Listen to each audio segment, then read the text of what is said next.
Pode começar. Boa noite, já está chegando gente aí, que eu já vi, Silvia, Analice, Márcia Fernanda, Jussara. Sejam todos muito bem-vindos. Hoje estamos aqui comemorando o Dia do Adolescente, que foi no dia 21, agora de setembro, mas como era sábado, inviabilizava uma videoconferência. Então, a gente, esse ano, resolveu fazer uma dissertação sobre o uso de telas que está atrapalhando, né, tanto a vida dos adolescentes, e a gente aqui coloca alternativas, né, para melhorar a qualidade de vida dos adolescentes agora nessa era digital, tá bom? Eu vou apresentar a Raquel, que vai ser a moderadora, e aí depois a gente começa. Raquel, a palavra é sua. Muito boa noite a todos que acompanham essa videoconferência, uma iniciativa muito feliz do nosso Departamento Científico de Adolescência da Sociedade de Pediatria do Estado do Rio de Janeiro, e, como sempre, presente em todos os momentos em que a promoção de saúde do adolescente está em jogo. Para nós, é uma felicidade poder contar com essas professoras, com essas pediatras, com área de atuação em medicina do adolescente, que muito, muito têm a colaborar e a informar e a abrir momentos de reflexão sobre esse problema tão grave que é fatores que a sociedade atual está oferecendo num mau sentido para os nossos meninos, sem demonizar em momento nenhum a internet, essa maravilha da tecnologia que nós temos também aproveitado e muito bem aproveitado, toda a tecnologia que deve ser muito respeitada, mas, sem dúvida nenhuma, alguns fatores estão ocorrendo e as suas consequências maléficas estão aparecendo a olhos vistos, principalmente para quem, como nós, se dedica à promoção da saúde dessa faixa etária, não é? Dos nossos adolescentes. Então, nessa troca de informações, nós vamos ter a possibilidade não só de ouvir as nossas profissionais, mas também provocar momentos de reflexão, de aprofundamento, porque em 15 minutos ninguém esgota nada, nem o como vai, se está bem, né? Quanto mais um assunto tão complexo, tão multifatorial, tão polissêmico, como o uso das telas e, consequentemente, todos os malefícios que advêm dessa iniciativa que hoje assombra muitas famílias brasileiras, muitos meninos e meninas. Então, eu tenho o grande prazer de apresentar, para começo de conversa, a nossa querida Denise. Ela, além de pediatra e médica de adolescentes, ela é, no momento, ela está presidente do nosso departamento científico e espero que o final da sua gestão seja coroado com essa videoconferência. Você tem 15 minutos para dar sua fala. Vou ter que correr. Diego, pode colocar então para mim. Ai, ela ficou pequenininho, hein? Mas dá, tá legal. Então, gente, isso aí pode passar a próxima, Diego, por favor. Então, sempre uma introduçãozinha para dizer o que é, né, a definição da adolescência, que é a faixa etária entre 10 e 20 anos incompletos, segundo a OMS e a Sociedade Brasileira de Pediatria. E, segundo o Estatuto da Criança e do Adolescente, é a faixa etária entre 12 e 18. Quer dizer, tem uma diferençazinha aí, mas eu acho que mais completo é da SBP e OMS, porque o desenvolvimento puberal ele começa realmente antes e a adolescência sempre vai começar antes. Então, é uma época que ocorrem diversas mudanças, né, comportamentais, hormonais, levando ao aparecimento dos caracteres sexuais secundários, as peculiaridades afetivos sexuais, busca de projetos, outras percepções do mundo, né?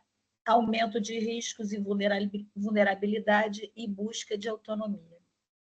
Próximo, por favor. Então, já começando a falar do uso de telas, essa última pesquisa do TIC Kids Online, que entrevistou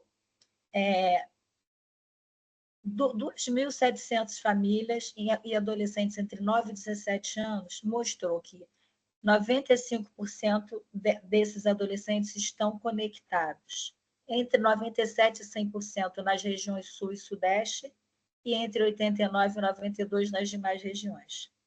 97% por telefone celular, 70% por TV e 38% por computador. 88% desses adolescentes têm perfil em rede social. 75% acessou pelo videogame, jogou conectado com outros jogadores. E 24% teve o primeiro acesso à internet até os 6 anos de idade. E 63% até os 10 anos. Próximo. Ainda na pesquisa, mostrou que 20% dos relatos continham conteúdos sensíveis sobre alimentação, 16% apresentou relatos de pessoas, né, os adolescentes falando, que relataram que acharam na internet formas de se autolesar, 14% viram, né, informações sobre formas de cometer suicídio, 26% foram tratados de forma ofensiva, o chamado cyberbullying, 16% mostrou já ter visto ou recebido imagens de vídeos, mensagens ou conteúdos de sexual. 24% ficaram muito tempo na internet e 25% não conseguiram controlar o tempo de uso. Próximo. Gente, perdão que eu estou bem gripada hoje, sabe? Estava sem voz nenhuma, ainda estou. Os dados da saúde mental da Unicef mostraram que, de 1922, mostraram que 1 em cada 6 adolescentes entre 10 e 19 anos já apresentaram ou já apresentam algum tipo de transtorno mental. São 46 mil adolescentes que morrem por suicídio a cada ano. E 1 em cada 5 adolescentes e jovens entre 15 e 24 anos se sente deprimido ou tem pouco interesse em fazer coisas. A gente tem visto muito isso, né? Dados mundiais mostram que o suicídio é a 4ª causa de morte entre 15 e 29 anos. Então, assim, realmente uma preocupação enorme, né? Principalmente em se falando de saúde mental. E a gente está vendo isso, né? São poucos adolescentes hoje em dia que não têm algum tipo de transtorno mental. Tá? Próximo. Também o excesso de telas leva ao sedentarismo, né, gente? Então, eles ficam muito tempo sentados, geralmente deitados na cama, acessando o celular, né?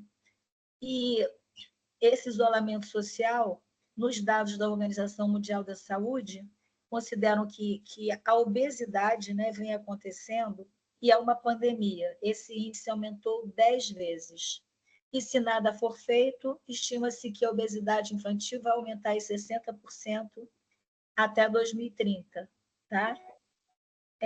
Chegando a 254 milhões de crianças e adolescentes entre 5 e 19 anos.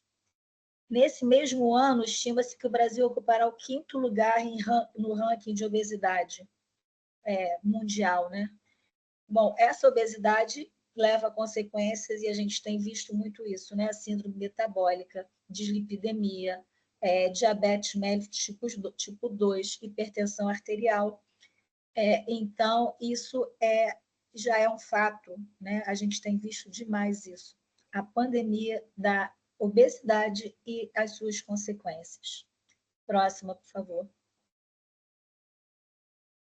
E o impacto do uso excessivo de telas, o que pode levar? Próximo.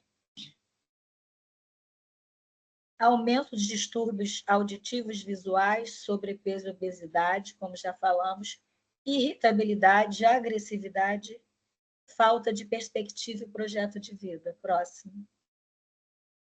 Dificuldade global de aprendizagem, de concentração, memorização, interpretação. Isso é uma coisa assim, que está afetando demais a vida dos adolescentes, o dia a dia, não só dos relacionamentos em casa, como problemas de aprendizagem global nas escolas. Próximo.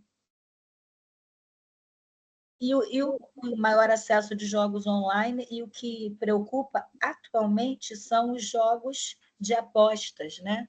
Que vem acontecendo. Muitos adolescentes têm o cartão de crédito do pai já conectado no programa e vão jogando e nem sabem que estão perdendo, e são jogos de aposta, como jogos de roleta, né? Então, isso tá, a legislação ainda está sendo feita, mas no Congresso isso é lento, né? Eles não têm muito interesse, eles têm interesse em ganhar dinheiro com as empresas e estão postergando essa legislação. Bom, então a gente tem já uma coisa que acontece, que é fato, né? Dependência dos jogos, maior acesso a vídeos, redes sociais, bullying, cyberbullying, pornografia, né? Infanto-juvenil. A gente tem que lembrar que qualquer tipo de foto que é postada na internet, ela pode entrar na rede de pornografia infantil. Então, precisamos estar muito atentos para não expor nossos filhos e os adolescentes também, né, gente? Próximo. Pode levar, então, também a transtornos do sono, transtornos de ansiedade, transtornos alimentares, tá? Como bulimia, anorexia nervosa. Existem vários sites na internet que mostram como driblar os pais, né, quanto a essa situação de não comer, né? Isolamento social e familiar, a gente está vendo demais isso. Os adolescentes ficam dentro do quarto, não conversam com ninguém, né? Não saem, não tem amigos fora de casa, né? Depressão e vício em internet. Essa semana eu atendi um garoto no ambulatório, e aí eu falei com ele, né, das principais coisas que o excesso de telas pode gerar. Ele era um garoto que dorme tarde, acorda cedo, vai para a escola, chega em casa, dorme a tarde inteira, e aí acorda e liga o celular e fica até 1 hora, 2 horas da manhã. Então, ele dorme mais ou menos 4, 5 horas por noite, à tarde dorme, o resto do tempo livre ele fica na internet. Aí eu falei para ele assim, olha, a internet pode dar isso, ó, o uso de tela pode dar ansiedade, pode dar dificuldade de concentração, de memorização, isolamento social, tendência à depressão. Aí ele virou para mim e falou assim, acho que disso tudo eu só não tenho depressão, porque o resto todo eu tenho. Quer dizer, ele mesmo, né, já se identificou, né, com vários transtornos. Próximo.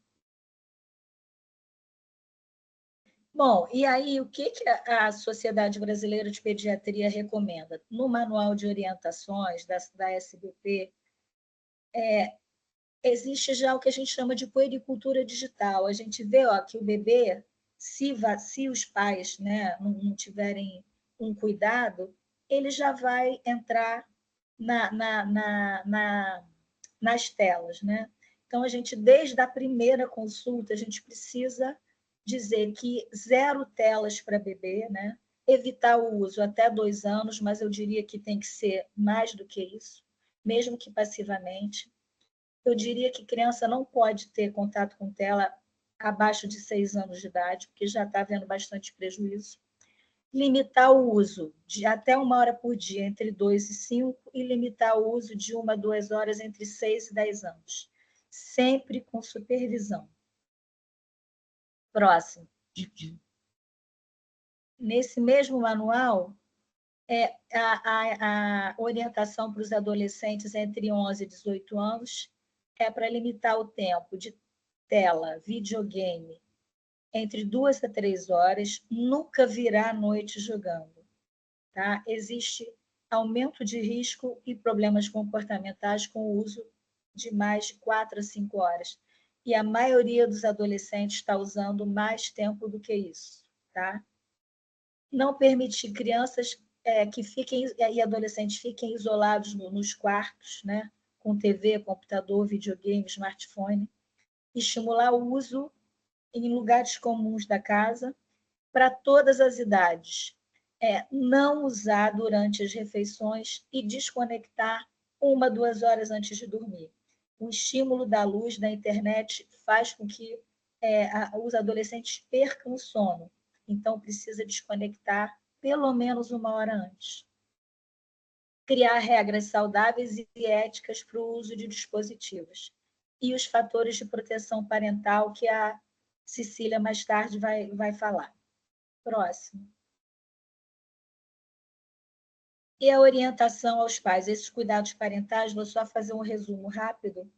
Tem que pensar tempo de sono, hora de acordar, hora de dormir, rotina alimentar saudável, rotina de estudo, colaboração em tarefas domésticas, estímulo às brincadeiras em casa e ao ar livre, sempre sob supervisão, estímulo à prática de esporte, às artes, interação social com amigos da mesma faixa etária, jogos e brincadeiras com a participação de pais e adolescentes, e os filtros eletrônicos, tá? que é o celular de um dos pais ou responsável conectado com o celular do adolescente, e a Cecília vai falar melhor sobre isso.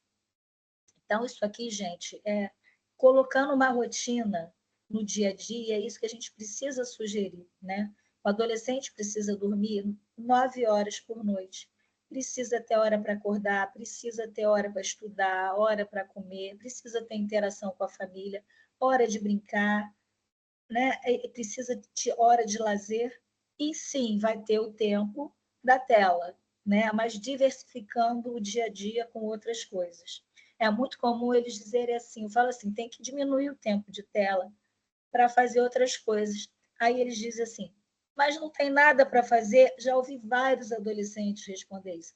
Mas não tem nada para fazer, e aí a gente precisa, né, sugerir esse monte de coisa que existe, né? Culinária, leitura, enfim.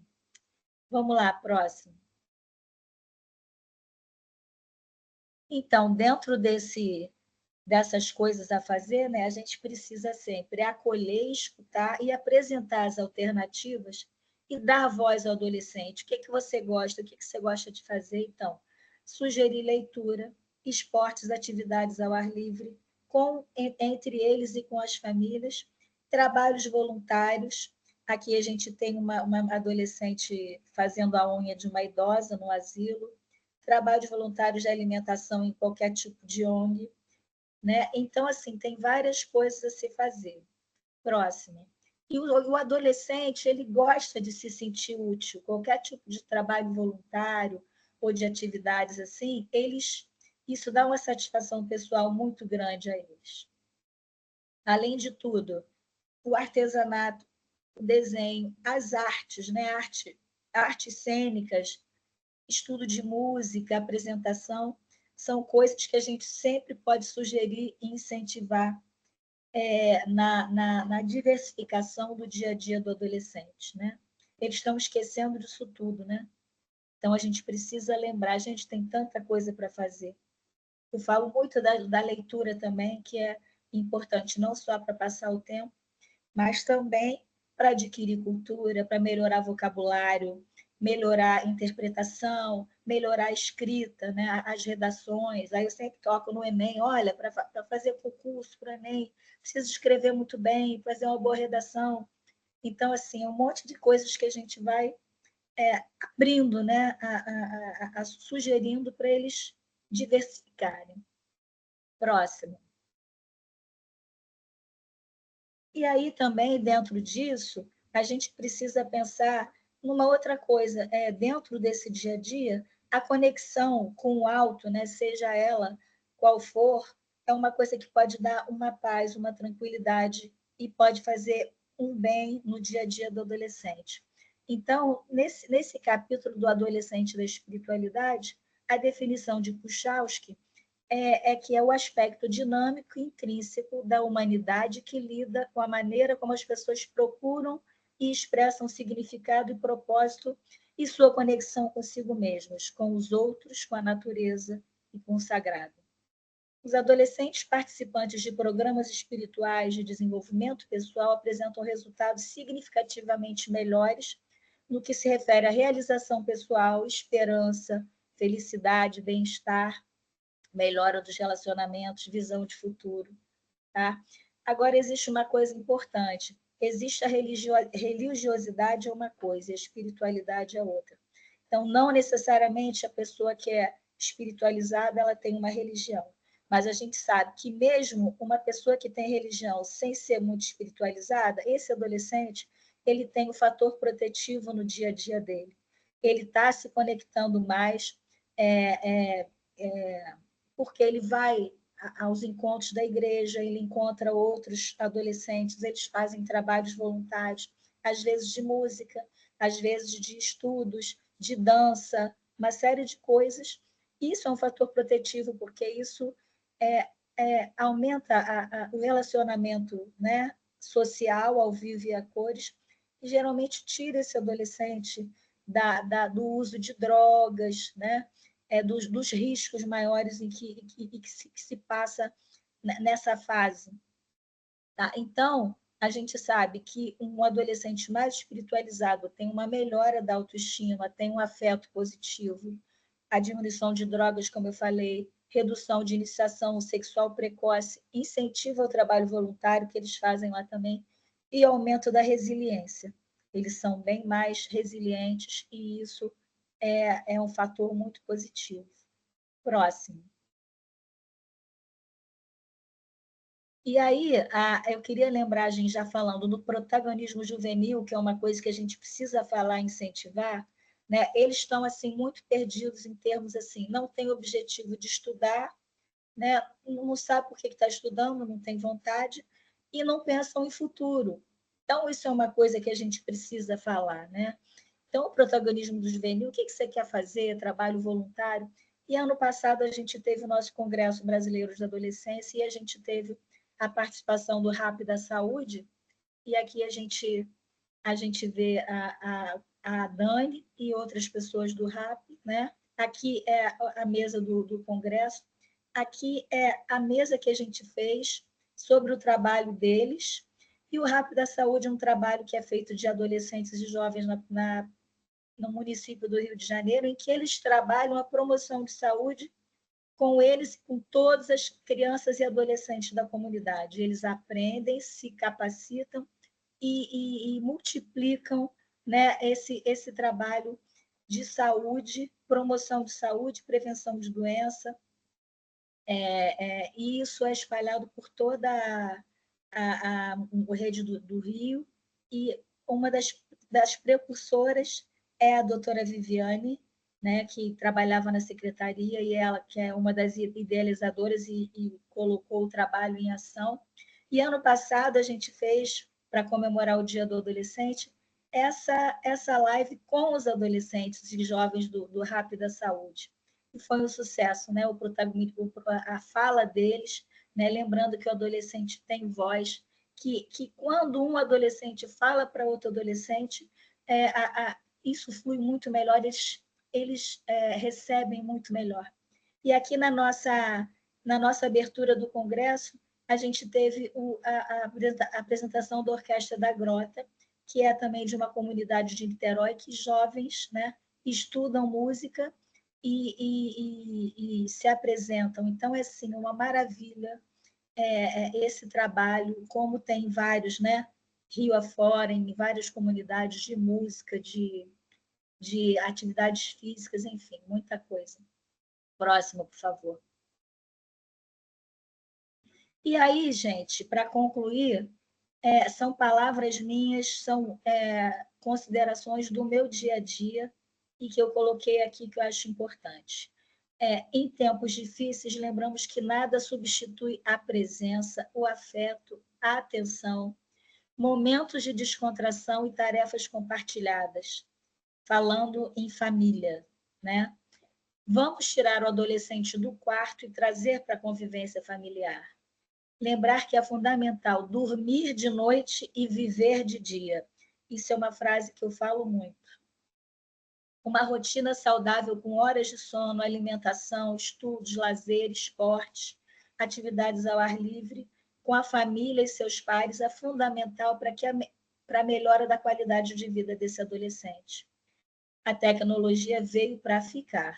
Temos apenas que orientar de uma maneira ética, com supervisão parental, para que não haja prejuízo para a saúde física e mental dos adolescentes. Próximo. Muito obrigada. Obrigada a você, Denise, parabéns. Foi bastante amplo e trouxe a sua experiência infinda, né, de lidar com esses meninos e meninas aí no seu Cabo Frio. Agora a gente passa a palavra para a Angélica, outra componente do nosso DC de adolescência da SOPERJ, que vai trazer todo o seu conhecimento e também a sua experiência pessoal nesse terreno tão fértil que é a promoção da saúde dos adolescentes. Boa noite, doutora Raquel. Muito obrigada a todos pelo convite. Eu vou compartilhar agora a tela, tá? Para a gente poder começar a nossa conversa.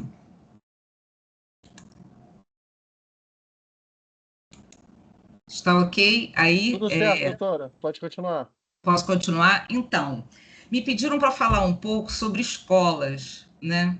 E eu fiquei imaginando o que eu iria falar. Então, me surgiu esse tema, adolescência, telas, escola e a terceirização do cuidado e da educação.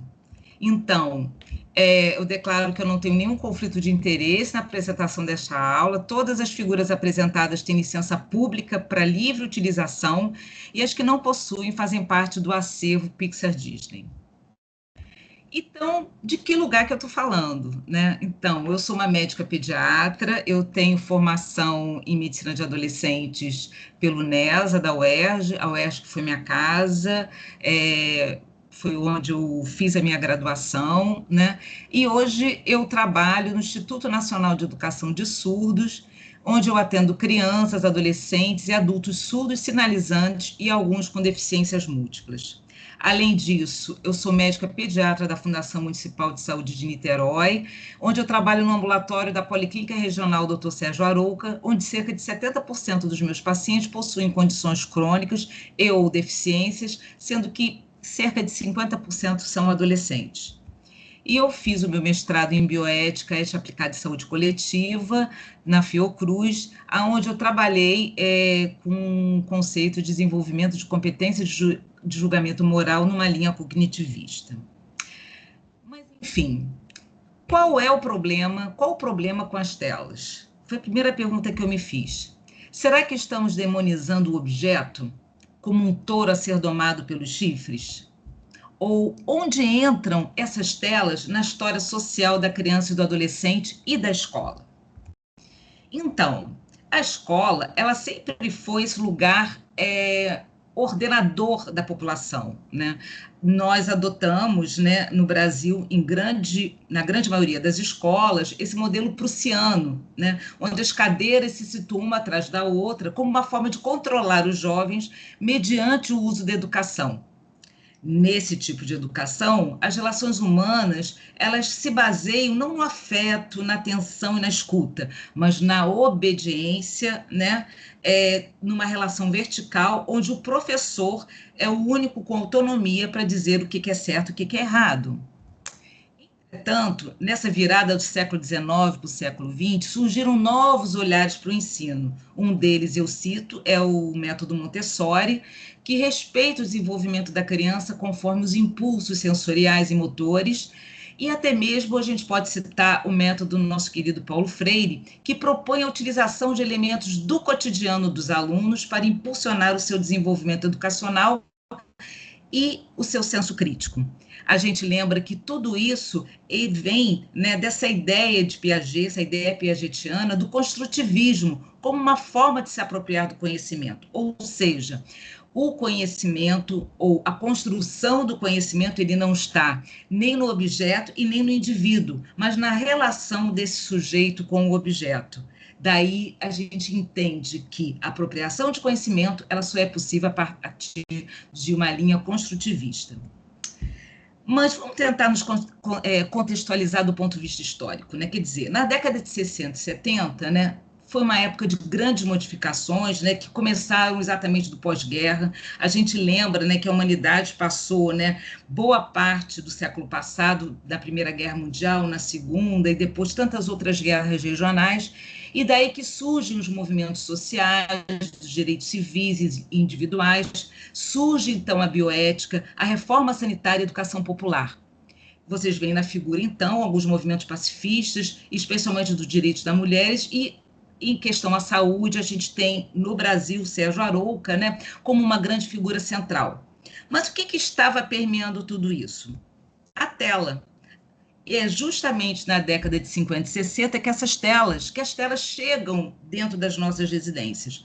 Vamos lembrar que a Guerra do Vietnã foi a primeira guerra que foi visualizada dentro das casas. Foi a primeira guerra televisionada. Então, surgir movimentos pacifistas, né, isso não foi uma questão à toa, né, que surge de uma hora para outra.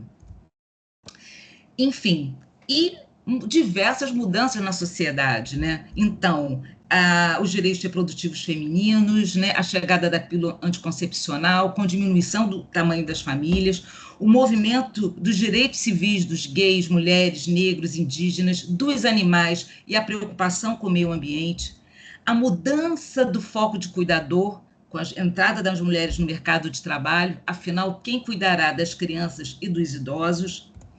Então, numa sociedade que funciona numa perspectiva fordiana da produção, se o cuidado entre os membros da família não for compartilhado, eu diria até, se o cuidado, né, ele não for acolhido por toda a sociedade, quem cuidará das crianças, dos adolescentes e dos idosos? A resposta que foi dada até o momento é a institucionalização do cuidado, com creches que funcionam 24 horas ou até mesmo escolas.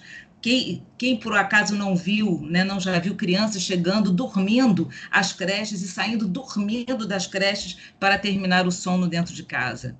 Ou então, com o envelhecimento da população, né, a ideia também será essa, né, a criação de creches também para os idosos?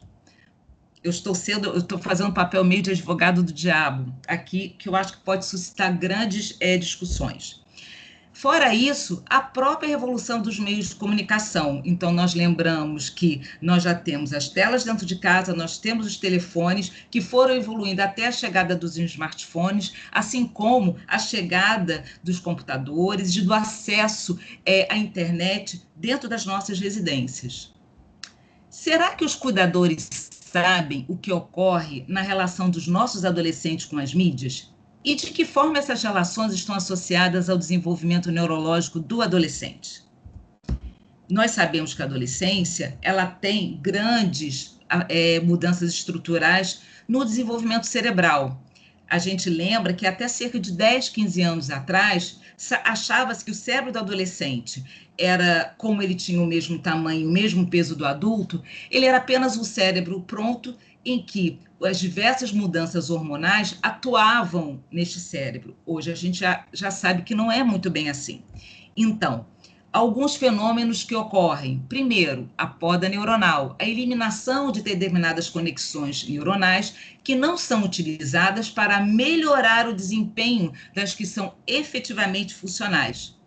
A finalização do processo de mielinização. Todas essas mudanças, elas ocorrem fundamentalmente em dois locais, no córtex pré-frontal e em outras estruturas, como a amígdala e o sistema límbico, que são responsáveis pelo controle dos impulsos, planejamento de decisão, recompensas e das emoções. Então, só que todas essas mudanças não ocorrem de forma simultânea, elas não ocorrem ao mesmo tempo. Então, o adolescente tem um cérebro desregulado. Ele tem, de um lado, né, um sistema, né, o sistema límbico, a amígdala, de controle das emoções, né, que estão ali em pleno mudança, mas a gente não tem um córtex pré-frontal imaturo que possa fazer uma reflexão adequada, né, sobre determinados impulsos e determinadas ações. Então, o cérebro do adolescente ele está programado para ser mais sensível a tomar decisões baseadas em recompensas imediatas, que vão obter ao terem comportamentos esperados para aceitação social, especialmente dos seus grupos. Desta forma, o adolescente fica muito vulnerável a correr riscos e ficar dependente de tudo que esteja ligado ao aumento da dopamina, sejam jogos, drogas, comida, dinheiro, novidades, esportes.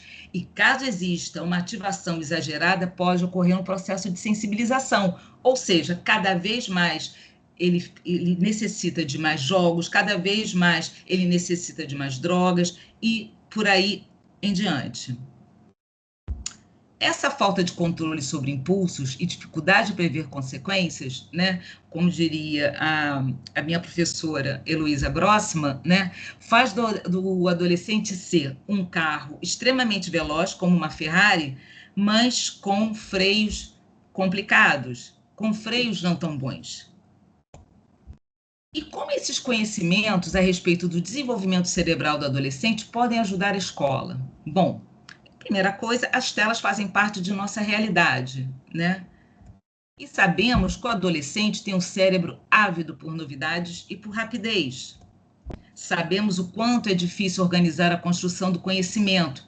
Precisamos de tempo para a reflexão, no momento onde tudo que conta é a rapidez e a fluidez. E isso não vale apenas para a informação, mas vale também para as relações interpessoais. Entretanto, a gente sabe que ter conhecimento é ter poder, mas conhecimento não se restringe a ter informação. O conhecimento é algo que é produzido a partir da reflexão sobre uma informação contextualizada pela cultura, tempo, local e pelas vivências de quem a constrói. E o que nós estamos precisando? Estamos precisando de mediadores. Mas, quando eu falo será que não estamos... a gente fala sobre essa necessidade de mediadores e de professores que estejam preparados para esse novo tempo, para essa escola que ainda está lá funcionando no modelo prussiano, da carteirinha uma atrás da outra, e que inibe a conversa, inibe o diálogo, inibe a reflexão? Será que a gente não está colocando, né, mais uma pedra na mochila tão pesada de nossos professores, mal remunerados, que trabalham em excesso, sejam eles nas escolas públicas ou nas escolas privadas? Será que a escola e a educação formal são as únicas respostas para as mazelas da sociedade contemporânea? Alguns dizem, vamos levar as mídias para a educação. Nós estamos vendo aí que as coisas elas não funcionam bem assim, né? Então, a gente está precisando de quê? De mais ferramentas nessa nossa caixa para tentar resolver essa questão contemporânea. E qual o papel da sociedade, de todos nós, que somos os responsáveis pelo desenvolvimento de crianças e adolescentes? A gente não pode esquecer que são os cuidados fornecidos na infância que irão edificar a mente da criança e do adolescente.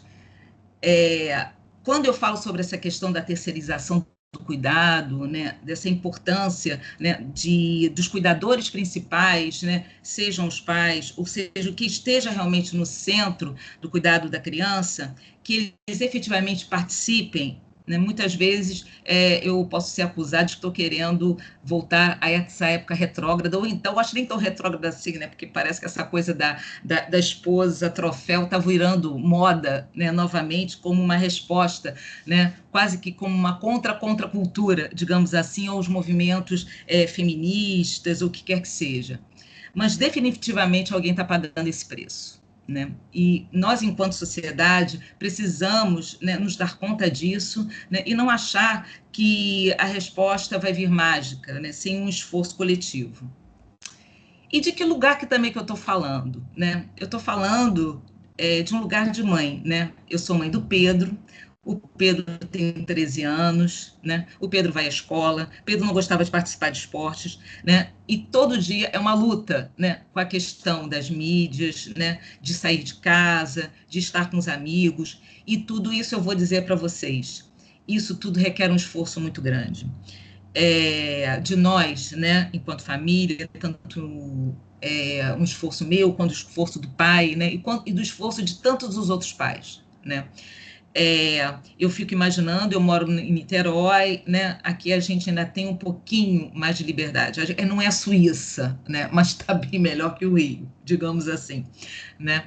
E, enfim, e a gente ainda consegue, né, manter esses cuidados, essas relações, consegue que ele tenha alguma autonomia para sair, ir para o jogo de vôlei dele, voltar e de estar com os amigos. Eu fico imaginando a grande maioria de nossos adolescentes em comunidades, em lugares de violência, que não conseguem nem trabalhar do ponto de vista cognitivo a questão da autonomia deles, de estar com os amigos, né? Fico pensando nessas mulheres que saem muito cedo de casa, nessas mães, nesses cuidadores e que chegam tarde, desses adolescentes que vão para essas escolas, né, totalmente vilipejadas, e fico imaginando o que nós, enquanto sociedade, que resposta o que nós vamos dar e o que será dessa história toda.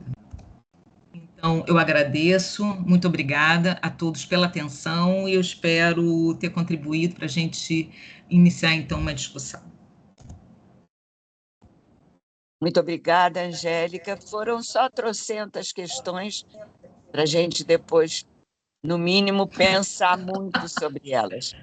Mas foi muito bom, assim como Denise, vocês brilharam até agora e vão continuar brilhando. Agora a gente vai ter a fala da Cássia, que é a mais nova integrante do nosso DC, é a nova aquisição, uma rica aquisição, não é? E, Cássia, a palavra é sua.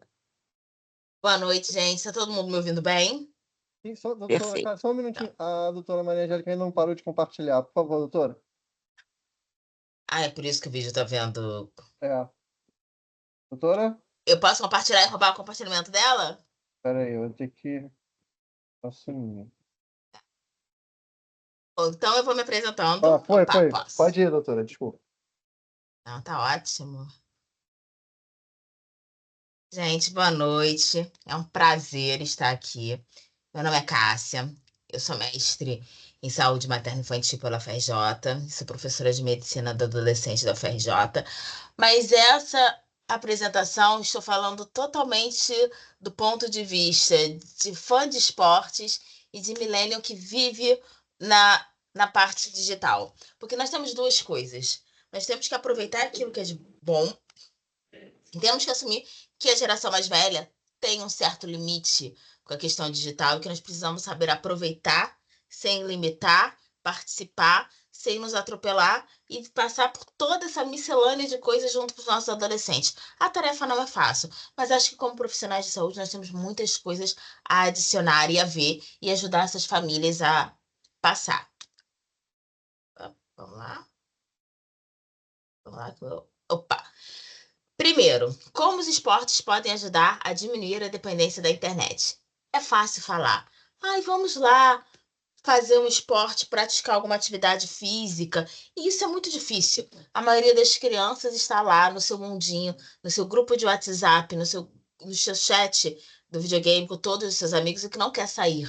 Não quer sair daquela zona de conforto. Vamos conversar, né, gente? A gente que é adulto não quer sair da zona de conforto, porque os adolescentes iriam sair?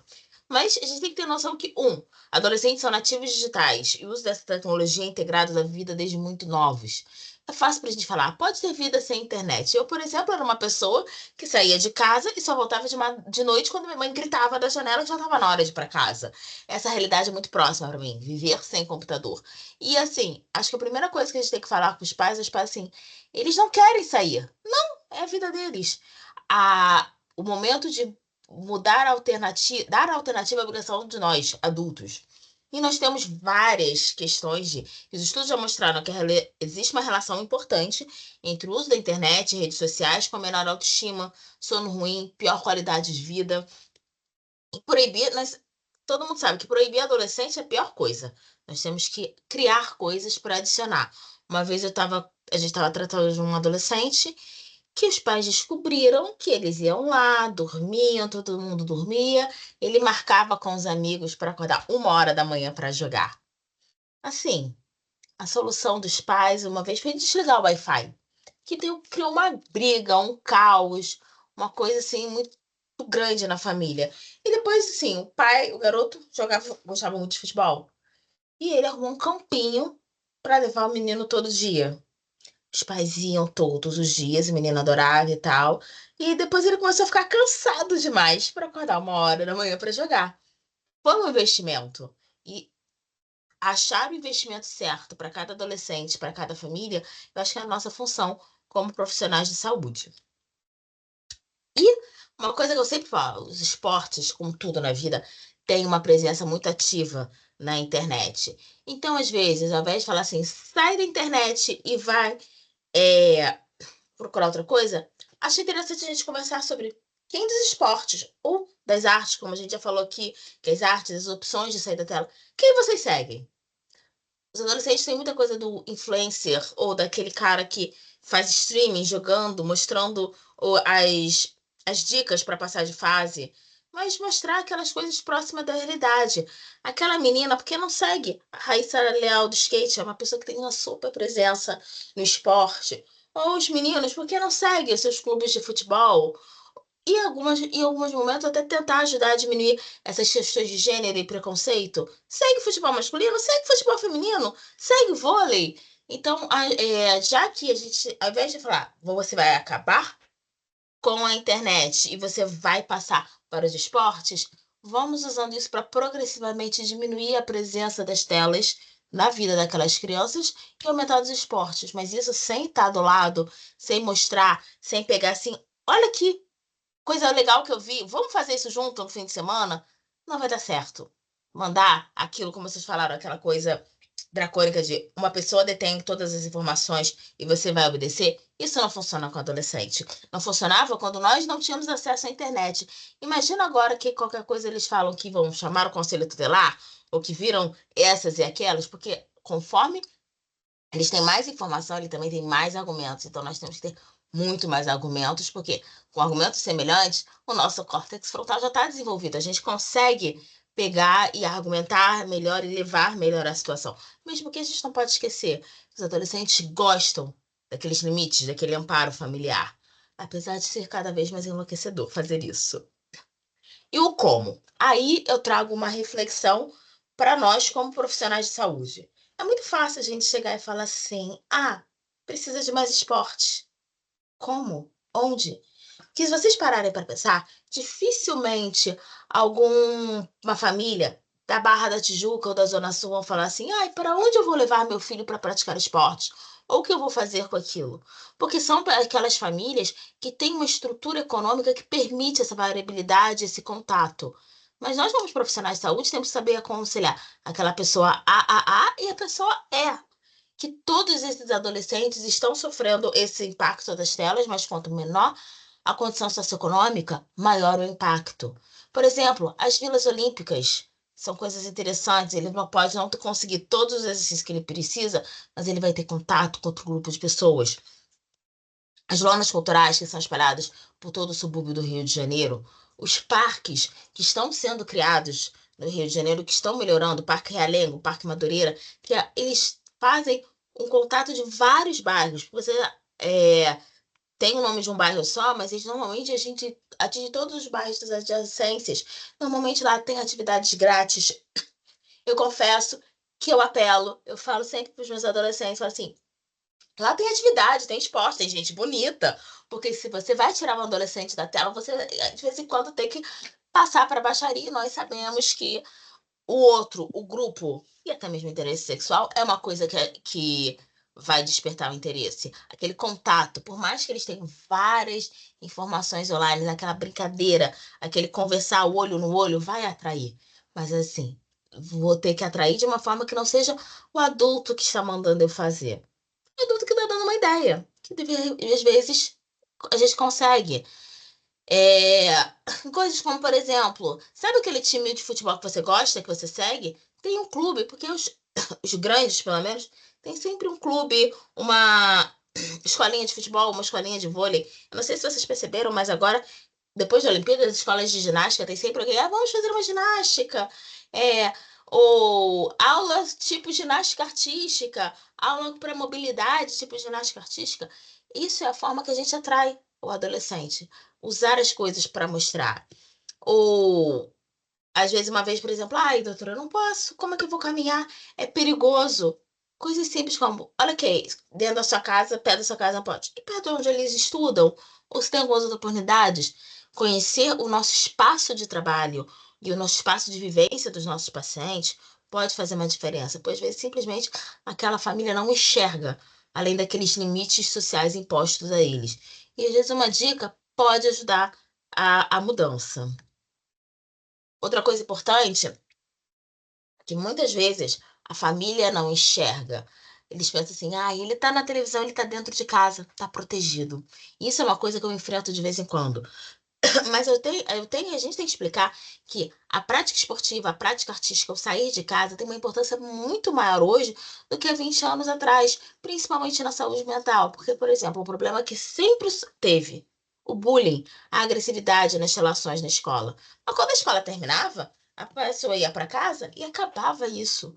Hoje as perseguições online seguem as crianças dentro do próprio quarto.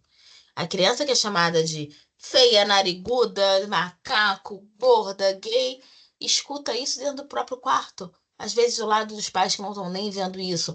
E aqueles 20 minutos, 30, 60 minutos que ele está praticando esporte, que ele está caminhando, vai fazer diferença nessa caminhada da própria criança. Ela vai ter menos tempo com aqueles problemas emocionais, eles vão ver um outro grupo de pessoas que vai aumentando a aceitação deles. E às vezes o trabalho vai ter que ser da família também. Fazer esporte juntos. E eu normalmente converso com os pais. Você pratica esporte? A maioria conversa não. E claro que isso em lugares mais, de maior poder aquisitivo, mas a gente tem muitos lugares que agora, assim, tem a área da criança, mas tem uma academia do lado dos pais. Eu falo, cara, leva a criança para natação e você pode andar na esteira meia hora, fazer uma coisa junta, mudar essa prática juntas, porque os adolescentes que fazem esporte são adultos mais saudáveis, são adultos menos doentes. E às vezes eu acho que é por aí que a gente consegue abrir os olhos da sociedade, fazer adultos mais saudáveis. Aquelas crianças que vão ter menos problema de saúde, é mais fácil você convencer. Porque para praticar esporte, tem que ter uma prática familiar envolvida. E outra coisa, que vários estudos que eu vi, uma coisa muito importante, são sobre as adolescentes femininas. Elas têm um uso mais problemático na internet. Um estudo italiano mostrou que elas usam mais para fugir da realidade e acabam encontrando mais questões de imagens irreais, corpos de mulheres magras, cabelos lisos, completamente diferentes delas, sofrem mais o cyberbullying, enquanto os meninos são sempre, desde cedo, mais estimulados a serem os exploradores, a irem de casa. Mais uma coisa recente que é, ó, a internet ajudou. Não sei se vocês viram, porque eu sou uma pessoa que quando começa as Olimpíadas a minha vida acaba, são 15 dias que eu tenho focada. Mas uma frase que eu vi, falei para muitas meninas, em 2024, se não tivessem mulheres esportistas, a gente não tinha tido nenhum ouro. Para mostrar que, mas eu me acho gorda, alta, baixa, feia. Mas o esporte é para todos. Você só precisa escolher o seu esporte, ver aquilo que vai procurar. E às vezes, principalmente essas meninas que sofrem de bullying ou de uma visão corporal deturpada, a conversa é: se você encontrar o esporte apropriado para você, você vai encontrar um grupo de pessoas que de repente são semelhantes. Mudar a vida, seguir pessoas. Eu não sei se vocês chegaram a ver reportagens, por exemplo, a judoca campeã de ouro, a Bia, e a Rafaela, que é uma judoca famosíssima há muito tempo. São pessoas que não são padrão de beleza, mas são padrão de vitória. São pessoas que estão sempre trabalhando, que vocês constroem vidas pessoas completamente diferentes, produtivas e que se encontram no esporte. Acho que isso é uma coisa muito importante para a gente deixar claro para os nossos adolescentes. E o quanto tempo? É aquilo, né? Tempo é uma coisa que é um artigo raro, é quase uma iguaria na nossa sociedade. A gente não tem tempo para nada. Mas o ideal seria que os adolescentes acumulem pelo menos 60 minutos diários de atividade física com intensidade moderada vigorosa. O moderada vigorosa até vai, porque o adolescente está sempre num movimento que eu não sou muito velha, mas às vezes quando eu olho e falo, ai meu Deus, de onde vem tanta energia? Porque a juventude às vezes cansa, mas eles estão sempre correndo. Então, estimular as atividades intensas e moderadas, aqueles que aceleram, pedalar, nadar, brincar, correr. Não precisa, e uma coisa importante, não precisa. O esporte é ideal, mas o exercício físico não precisa ser uma coisa ordenada. Vai jogar uma queimada, vai jogar um pique-bandeira. Por mais estranho que possa parecer, a gente está tendo que ensinar as crianças a brincar. E tem, na internet de novo, existem canais para ensinar a brincar. Deprimente, deprimente, porque eu aprendi a jogar elástico, pular elástico com as minhas primas mais velhas. Mas a gente tem que ter esse foco. Existe alguma coisa, uma perda nos últimos 15 anos, que as crianças não aprenderam a brincar. As crianças olham uma amarelinha riscada no chão e elas demoram a perceber o que é, enquanto eu já estou querendo logo pular. Então, estimulo essa coisa da brincadeira, do brincar junto, é essencial.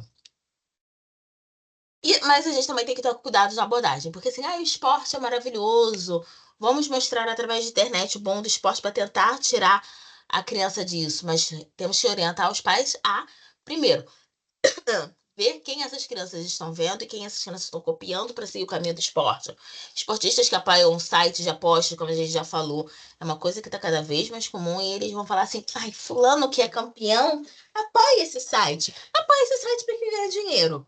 Então a gente tem que avaliar. Ou então não cair nas garras desses influenciadores com fórmulas mágicas que você vai fazer duas corridinhas e vai ter o corpo da Gisele Bündchen. Isso sempre aparece e isso deve ser conversado. Porque uma coisa que a gente percebe às vezes é que as informações que os adolescentes trazem da internet são muito facilmente desprezadas pelos adultos. Porque, para mim, isso não tem a menor lógica, mas ele é um ser informação, eu tenho que sentar e conversar, falar, por que isso? Qual é a sua dúvida? E uma coisa que, assim, é muito interessante, mas que a gente tinha uma coisa de musculação, academia é complicado. Tem um grande número de publicações científicas recentes sobre segurança e eficiência de tratamentos resistidos, tanto em criança quanto adolescente. Mas nós temos que pensar que tem que ser feito por profissionais treinados para criança e adolescente. Aquela proibição de não pode fazer musculação de jeito nenhum, não pode aquilo já estamos mais flexibilizando. Mas, como sempre, são profissionais que sabem respeitar a individualidade biológica, progressão de carga, especificidade, continuidade e reversibilidade. Tem que ter todo um acompanhamento que eu sei que não é a realidade da maior parte da nossa população, mas a gente chega lá. E tirando esses cuidados, óbvio, eu achei esse quadro muito interessante do Tratado Brasileiro de Pediatria, de qual esporte estimular de acordo com qual idade. Dos 5 a 7 anos, coisas como natação, futebol, capoeira. Eu particularmente acho capoeira bonitinho, porque é dança e esporte. O surf, eu confesso que eu tenho medinho do mar, mas as condições adequadas, como é que eu vou falar que o filho de um surfista não vai pro surf? Vai pro surf. Skate, dança, ginásticas, lutas. Uma criança um pouco maior para trabalhar a flexibilidade, da Sichuan, yoga, que existe um preconceito com essas atividades, mas na hora de mexer o corpo nós aceitamos qualquer negócio. E conforme foram crescendo, tipo ciclismo, atletismo, saltos, Muay Thai, e vôlei, basquete, handball, sempre que eu converso com os adolescentes, eu falo que eu estou esperando eles nas próximas Olimpíadas para eu torcer por essas pessoas. Mas para a gente construir isso, é muito importante que nós demos as opções para os adolescentes e para as famílias que os seguem. E eu acho que é só isso que eu queria falar. Essas são algumas das bibliografias que eu utilizei e estou esperando as perguntas de vocês. Muito obrigada. Muito bom. Depois dessa apresentação, Cássia, você vai ser convidada para secretária de esporte do Super top! próximo prefeito, né?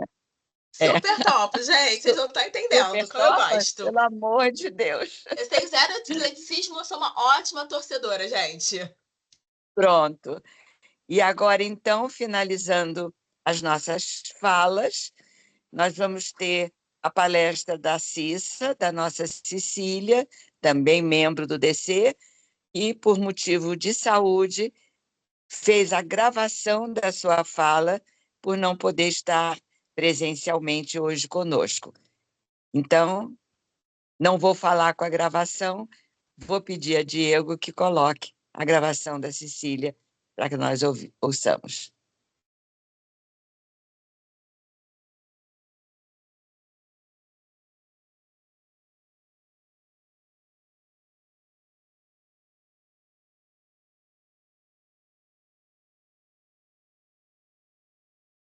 Diego, tá sem som. Então, eu estou aqui falando um pouquinho para vocês sobre a minha fala. Viram para vir falar sobre... A gente está trabalhando a desconexão dos adolescentes e jovens, mas olhar mesmo da gente colocar os pais nessa dinâmica com a gente, né? Então, um pouco da educação parental dos pais, mas, na verdade, como a gente funciona isso em consulta médica mesmo dos adolescentes. Então, primeiro, a gente sempre chama eles, quando a gente conversa, né? Qualquer pessoa hoje em dia, numa boa anamnese, numa boa consulta clínica completa, a tela tem que fazer parte da nossa dinâmica. A gente tem que perguntar, isso para qualquer idade, tá? Mas eu estou conversando sobre os adolescentes, temos que perguntar quanto tempo em média eles ficam em tela. E aí a cara deles já começa, né? Tipo assim, ai meu Deus, o que vem por aí dessa pergunta? Quem é paciente já antigo já até sabe que eu sempre vou bater na tecla, a gente diminuir a tela e aumentar mesmo a vida fora da tela, que é o que a gente quer. Mas quando eu converso com eles, a gente sempre fala que a tela, a gente está em 2024, é super bem-vinda. Inclusive, eu estou aqui gravando para vocês um conteúdo através da tela, né? O que a gente faz na tela, o que a gente já tem de conhecimento sobre os malefícios da tela, é que a gente tem que ficar atento. Então, eu geralmente peço para ver se eles não se incomodarem. Todos têm celular e todos levam o celular para consulta. Eu falo, você se incomodaria de partilhar na sua configuração, seus últimos, o seu tempo de tela, né, do último dia, ou a média da semana, para a gente ver como é que é?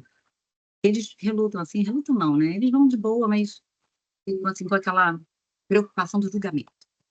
E aí eu falo, mais do que o tempo de tela, é o que você geralmente faz nessa tela. E aí eles falam, eu fico mais numa coisa ou mais na outra. Eu falo, você faz o quê? Mais bate-papo? Mais ouve no Spotify, né, que é uma música? Ou você conversa mais por mídias, né, o WhatsApp, outros Messenger? Ou você fica vendo vídeos curtos, entra naquele modo zumbi que eu falo.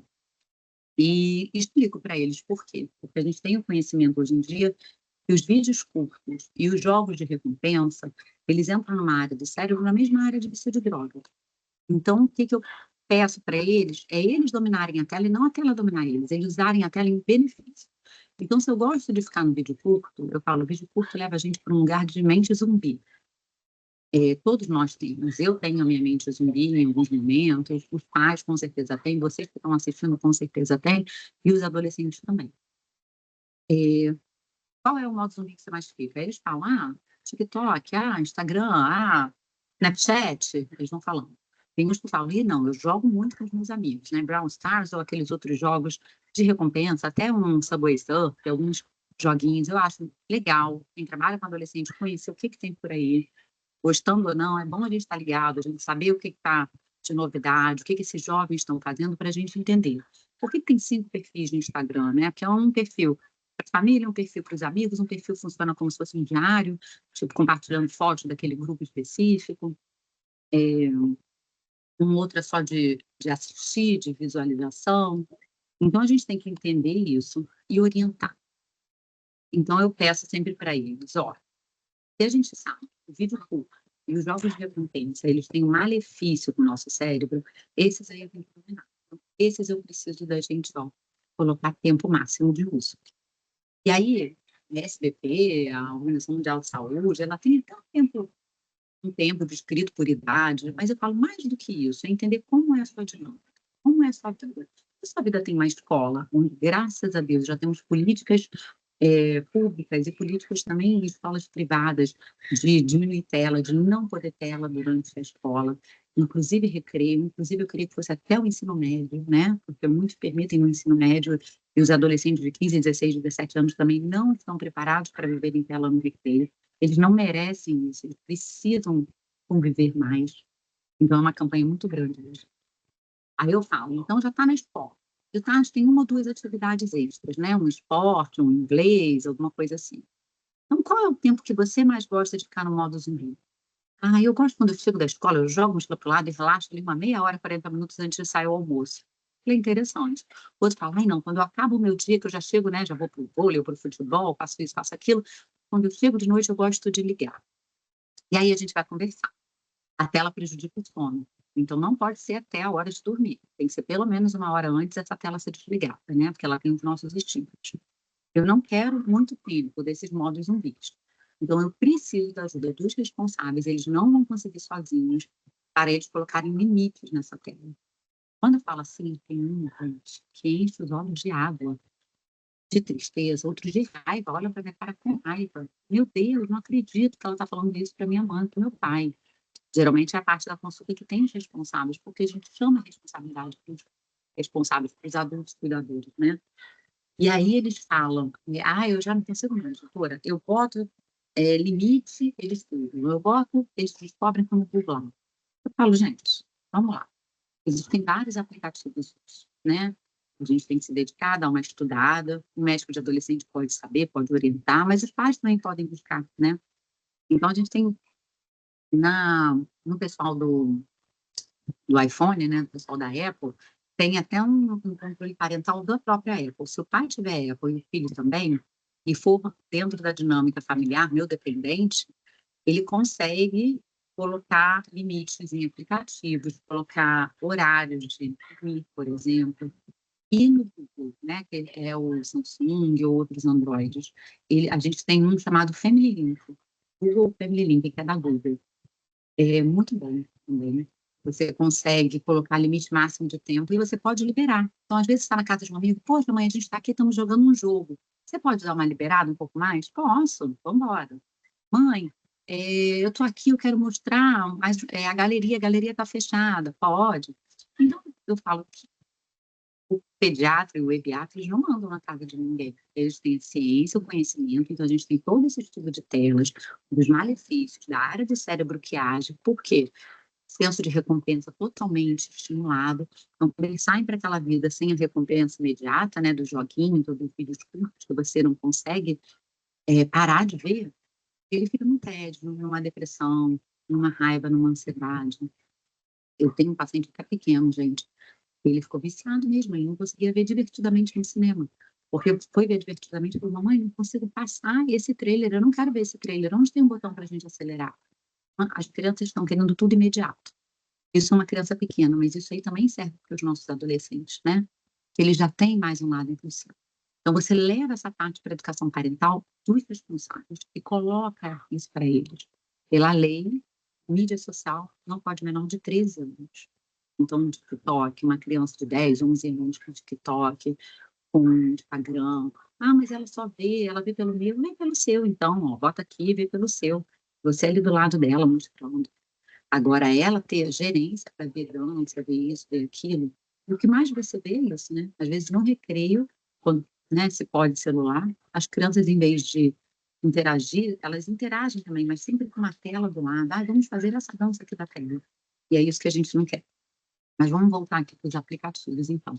Então, a gente tem, tanto na Apple quanto nos Androids, outros aplicativos também.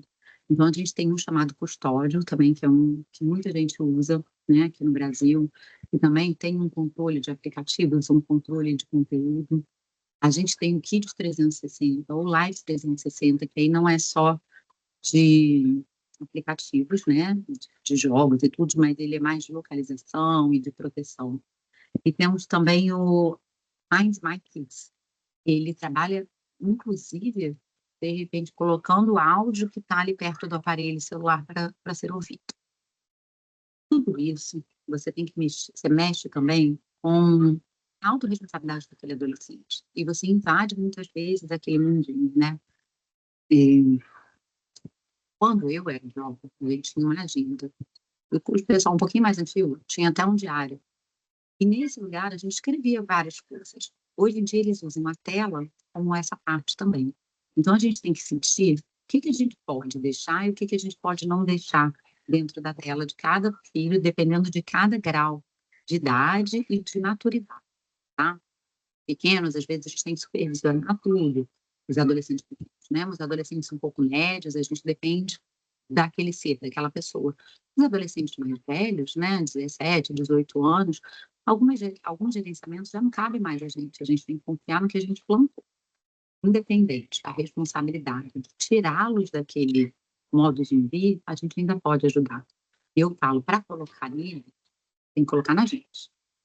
Ah, Cissa, mas o nosso cérebro é de adulto. Adulto já tem um cérebro formado, a gente não tem tanto prejuízo.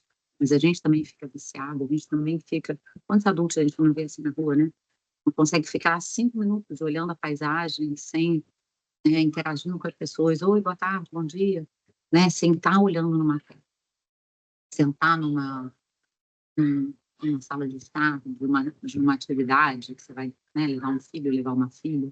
E você vê quantos interagem ali? Quase nenhum, não é mais. Cada um fica no seu mundinho, dentro da sua tela. Então, eu falo, primeiro a gente tem que começar pelo exemplo dos pais, né? Então, aqui em casa tem adolescente, né? Então, para eu colocar neles, já tem um tempo que eu botei em mim. Ah, deu 3 da tarde, acabou o tempo que eu tinha colocado para mim. Eu botei um tempo curto. Caraca, interessante. Então, assim, me perdi no meu modo zumbi, às vezes entra uma conta do outro. Paciente atrás, a gente entrava. Não vamos tentar sair dessa dinâmica também, a gente? E aí você conversa isso numa casa. Quando é um adolescente em nível alto, por exemplo, de tempo de tela, não dá para você sair dali para 15 minutos, né? Você vai diminuindo, diminuindo, diminuindo. É sempre em acordo com o seu jovem. O jovem, ele vai chiar, ele vai reclamar, mas depois ele até vai acostumar um pouquinho. E ele vai ver como ele faz bem, como ele vai interagir. E quando eu tiro ela, eu falo para os pais, a gente tem que colocar alguma coisa nesse lugar, né? Quando eu tenho alguém que está dependente de tela, para eu tirar qualquer dependência, né? Droga mesmo, né? Lícita, ilícita, tela, dependência até da gente adulto, né? De trabalho. Para eu tirar um vício, aquele vício está ocupando um buraco. Eu tenho que preencher com outra coisa. Então, quando eu tenho alguém já mais viciado, eu tenho que entrar no vício. O pai e a mãe têm essa responsabilidade até grande. Então, a campanha até aqui dos Dias de Adolescente, um dos que a gente participou, foi não abandone seu adolescente porque ele parece adulto, que ele vai dando, ele parece responsável, porque ele está maduro. Ele ainda está em formação, ele ainda precisa de nossos exemplos, dos adultos cuidadores. Então, é isso. Então, a minha fala que seria chamar o adulto para a responsabilidade, de entrar nesse mundo e não abandonar, e não consigo falar, eu já desisti, doutor. Não desiste. Principalmente esse adolescente grande, da faixa de 15, 16 para cima, eles foram muito prejudicados, porque na pandemia eles foram entregues à tela, né? E a gente não tinha tanto tudo, invasando, tudo isso. Agora a gente está entrando nessa luta de fora celular das escolas, agora a gente está entrando com todos esses cuidadores familiares, de controle parental, para ajudar a família nesse processo. Mas tem que saber que parte da gente também é adulto, né? Então, a gente orientar isso, acolher aquele adolescente, porque eles mais amam. Falar, eu preciso muito falar com os meus amigos, tal hora do dia. Então, essa hora é a hora de prioridade dele. E eu falo também uma coisa, às vezes a gente libera 15, 20 minutos por dia daquele vídeo curto. E aí ele fala, Cissa, mas eu estou muito curioso, não posso ficar mais? Eu falo para os pais, vocês têm toda a autonomia de avaliar isso. Pode, mas só me parar aqueles 15 minutos, procurar a mãe dentro de casa, não me libera mais. A mãe fala assim, estou acabando um negócio aqui, de fazer uma comida aqui. Quando eu acabar a comida, eu vou lá e libero. Ele já saiu do modo zumbi, já deu uma volta pela casa, ou já pegou o telefone, já ligou para o pai, né? Pai, você que está aí, me libera aqui. Ele já deu essa modificação toda, ele não está direto. Eu falo, vai jogar jogo eletrônico. Gente, não fica 3 horas seguidas. Você está liberado 3 horas na sua casa, que é muito, né? Fica 30 minutos, pausa 30, fica mais 30, pausa 30. Você está num campeonato com amigos, né? No final de semana. Você fala, e busca coisas fora. Então, os pais, eles têm que oferecer. Então, eu não vou deixar a tela, não vou sair com ele para andar de bicicleta, né? Ou vou levar ele no teatro, ou vou marcar de encontrar os amigos deles no clube. Então, a gente tem que ter esse olhar.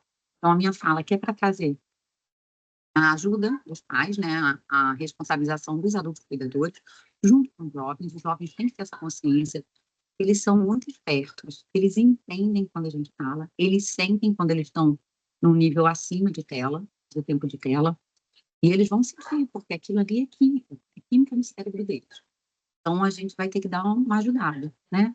Nem 8, nem 80, mas chamando os pais para participarem desse processo, incentivando eles a não abandonarem seus filhos, ajudando eles a conhecerem algum programa de controle parental, de ajuda familiar parental, colocar para eles também que toda uma mudança de casa, então, Não vamos entrar na mesa todo mundo com o celular, né? De repente, uma hora de pausa para a leitura da família toda.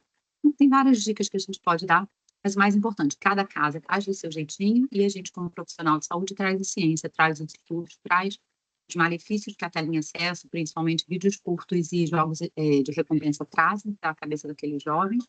Eles vão entendendo e a gente vai modificando, assim, a vidinha deles para melhor, né? Então é isso. Muito obrigada. Um beijo para vocês todos que estão aí. Se surgir dúvidas, podem me mandar depois, tá bom? Um beijo. Tchau, tchau. Cissa, quando você ouvir a nossa videoconferência, saiba que estamos todas mandando um grande abraço para você e o nosso agradecimento pela sua prova de compromisso com o seu grupo, com quem está com você sempre e vai continuar estando com você sempre. Um grande abraço. A função do mediador é fazer um pequeno resumo de cada fala, mas eu prefiro inverter essa ordem. Eu acho que foram tão ricas as apresentações, desde o perfil epidemiológico, todos os dados, toda a experiência pessoal de Denise, a fala incrível também de Angélica, que trouxe o seu acervo técnico, seu conhecimento, Cássia, que é a própria esportista. Ainda vou ver você sênior em alguma modalidade, viu, Cássia? É E bem agora? difícil. Mas eu vou estar lá na torcida Não, batendo tambor. não, você vai estar, eu te conheço. E Cissa agora com essa apresentação por gravação, mas presente entre nós. Então, agora, agradecendo o convite para essa mediação, que eu amei, aprendi muito, muita coisa para ser ainda, vamos dizer, como é que eu diria? Anexada à minha já ampla e longa carreira de médica de adolescentes. Aprendi muito, agradeço muito a vocês todos e vou passar a bola, aproveitando a fala do esporte, passar a bola para a nossa presidente, que vai comandar as respostas que porventura vierem, e eu já estou aqui vendo uma carinha.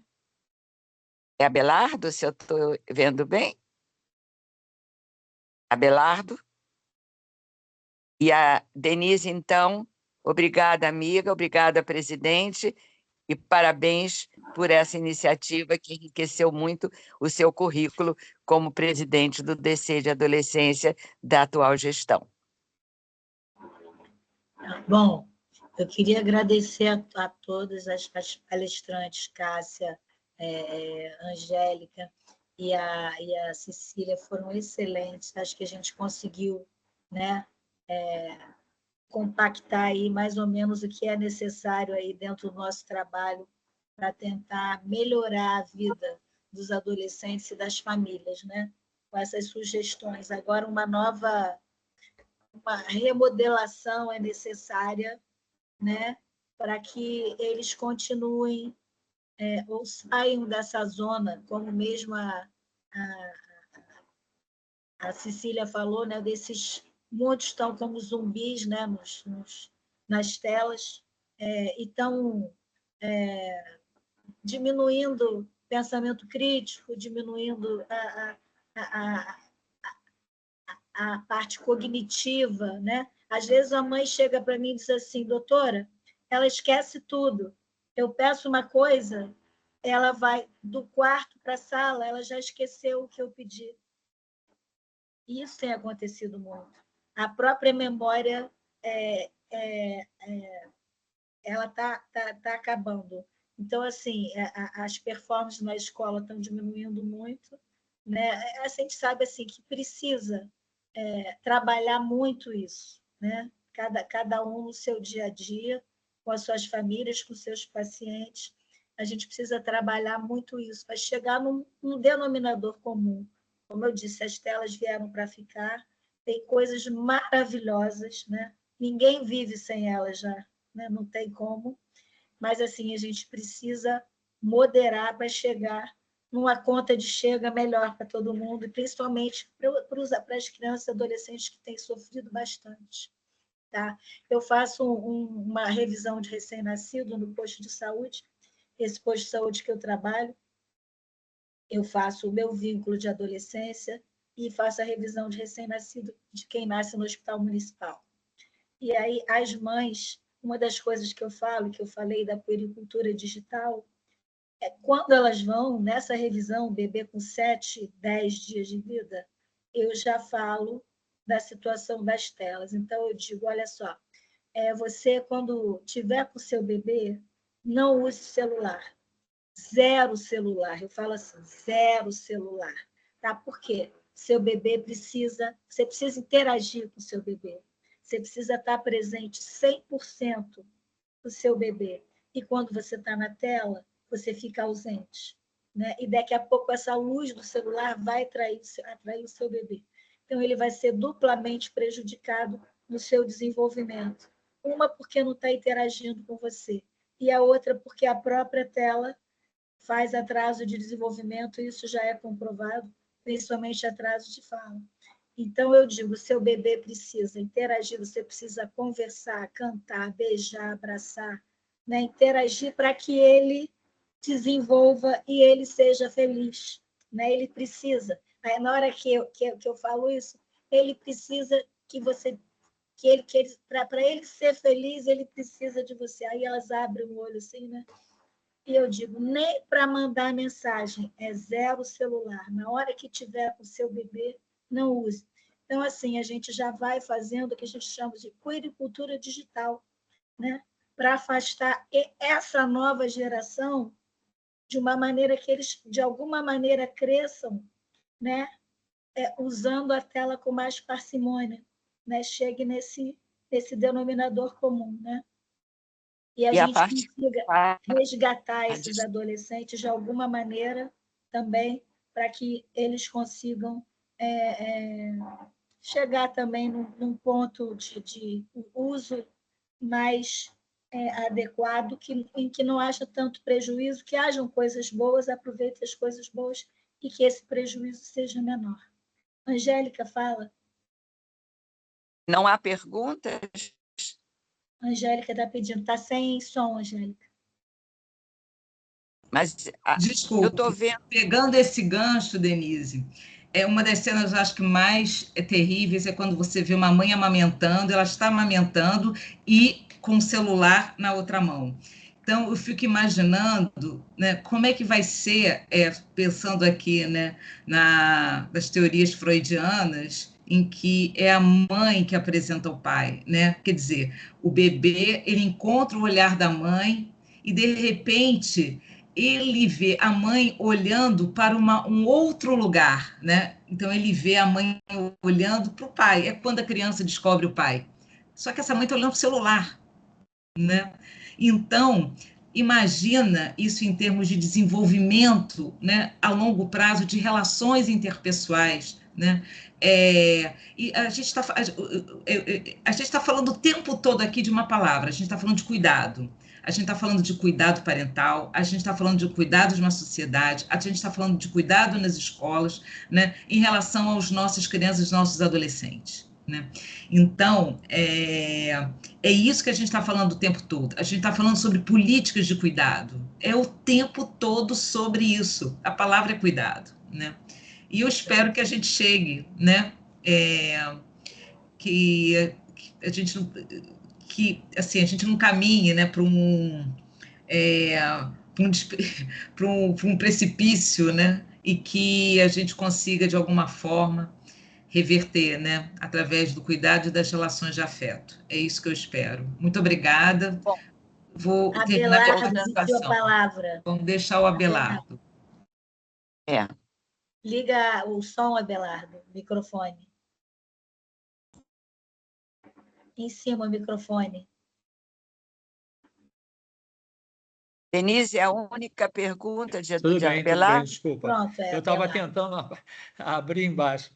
Queria parabenizar o departamento, né? Que grupo gostoso que está aqui, né? Que gente, a Raquel, puxa, Denise, Cássia, Angélica, eu cheguei um pouco atrasado. Mas eu queria pegar o gancho da Angélica, que ela colocou uma coisa muito interessante. Eu tive uma paciente que, de tanto ela utilizar o celular amamentando, eu insistindo de amamentar, né? Não podia imaginar que isso fosse acontecer. O celular caiu e bateu no nariz do bebê e machucou pouco o nariz, mas o peito, ela fez um abscesso mamário. Tamanha a queda que foi do celular. Pra vocês verem, né? E também a contaminação do próprio celular. Ninguém se preocupa em limpar o celular, né? Independente dos outros efeitos tóxicos. É uma coisa assim inacreditável pelo nível de pessoa que é, entendeu? Então, são coisas assim que a gente não imagina. Uma outra coisa que eu também gostaria de ressaltar é sobre a participação da família. O que a Cássia falou é fundamental, eu acho isso demais. Mas o adolescente, ele tem esse referencial, se a família precisa estar, vamos dizer assim, envolvida em todo esse aspecto sadio do relacionamento, do horário das refeições, da atividade física, porque se você vê uma família que não valoriza isso, que está, independente de estar no celular, no computador, na televisão, isso fica muito difícil de você cobrar, né? De você conseguir essa adesão do adolescente, que já é um período bem mais complexo, que essa família, essa mãe, esse pai, são de outra geração, de um outro momento. Eles são nativos, as crianças, os adolescentes principalmente, já estão nisso há algum tempo e não há como a gente negar, a gente dizer não vai ter mais, não existe isso mais, entendeu? A gente tem que negociar e compartilhar e participar. Aqui, eu, enquanto avô, naturalmente, né, eu participo ativamente disso. Claro que tem que ter uma cabeça e uma saúde para isso, né?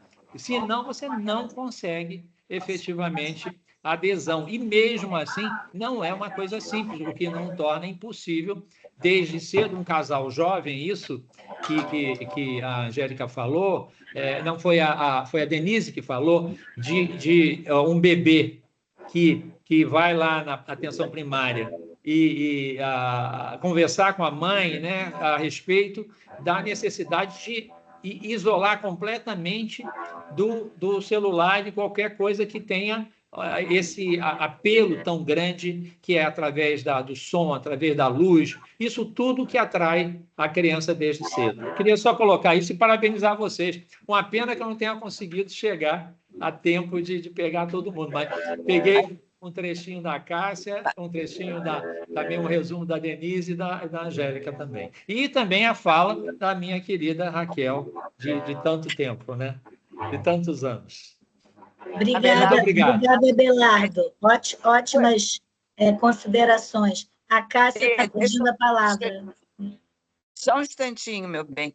Tem alguém com o microfone aberto, porque eu não sei quem é. E o barulho está saindo da doutora Denise. Ah, é? É. Tudo bem.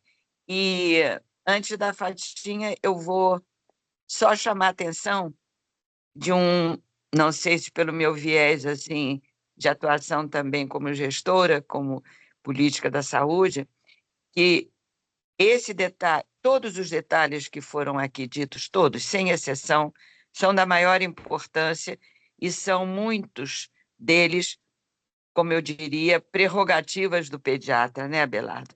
São coisas que impossível não fazer. Como eu no ambulatório do Instituto Fernandes Figueira, quando eu saio da minha sala e vou atravessar o ambulatório para qualquer coisa, eu vejo muito, mas não é pouco, não, é muita mãe aguardando atendimento, e pais também, tem muitos pais que frequentam o ambulatório também, com seus bebês, o bebê no braço, bebezinho mesmo, lactentezinho jovem, com uma das mãos, com o celular, para que o bebê fique olhando, e ela conversando, ou com a pessoa que veio junto, quer dizer, ela interagindo com a sua amiga ou vizinha ou parenta, seja lá o que for. Enquanto o bebê, com aquele olhinho arregalado, olhando para aquela luz, obviamente, porque ele não está realizando o que ele está vendo. E eu paro, eu não consigo não parar. Aí eu paro, falo, digo do prejuízo, falo que existe uma organização mundial, assim como tem de futebol, um discursinho assim meio amplo, diz que não se deve botar neném dessa idade de frente às telas. Então, eu acho que nós temos também que aproveitar todas as oportunidades que a gente tem. Eu sei que é uma coisa meio difícil de fazer. Você nunca sabe que tipo de reação aquela pessoa pode ter, da melhor à pior, né? Mas eu não me furto. Se eu tiver que ser destratada, tipo, o que você tem a ver com isso? Não te pedir opinião e coisas que tais, mas eu acho que é minha função arriscar e tentar fazer pelo menos mais uma informação na cabeça dessas mães ou desses pais ou desses responsáveis pela criançada, né? Porque a coisa está esquisita.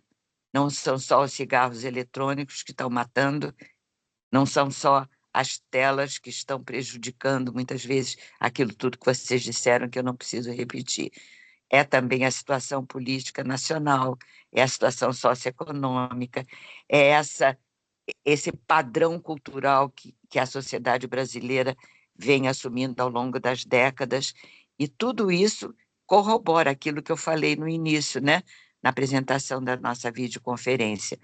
É um problema multifatorial, polissêmico, que tem inúmeras facetas, todas elas de uma importância fundamental. Mas nós temos como missão, como pessoas que participamos ativamente da família, do intrafamiliar mais sofisticado, terminar a minha fala, porque agora eu vou me ausentar de vocês. O meu sobrinho neto está com Covid, e eu já vi várias vezes o nomezinho dele aqui em cima. Ele deve estar querendo saber da tia Raquel alguma coisa da Covid dele. Que termine muito bem. Analice, um beijo. Fatinho, um beijo. Abelardo, um grande abraço. Diz a Sandrinha que eu estou com saudade. E olha, achei a nossa videoconferência o máximo. Medalha de ouro para nós.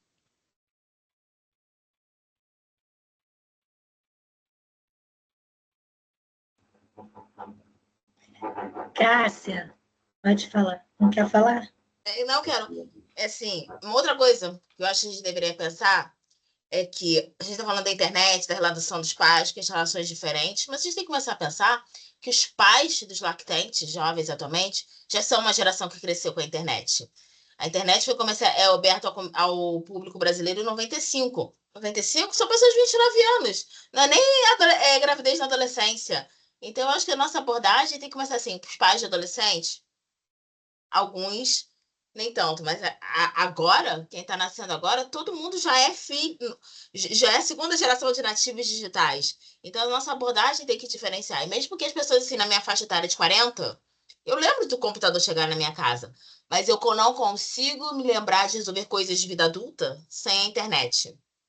Então, eu acho que, assim, alguns pediatras mais maduros às vezes tentam conversar com os pais de uma forma de tipo assim, não, você não, aquele pai não está entendendo o que você está falando, porque na cabeça dele também é tudo dominado pela internet. Então a gente também tem que ter uma visão de que a conversa com os avós que cuidam dos netos é diferente daqueles pais de adolescentes, que é completamente outro assunto dos pais lactentes jovens. Os lactentes jovens já são a segunda geração.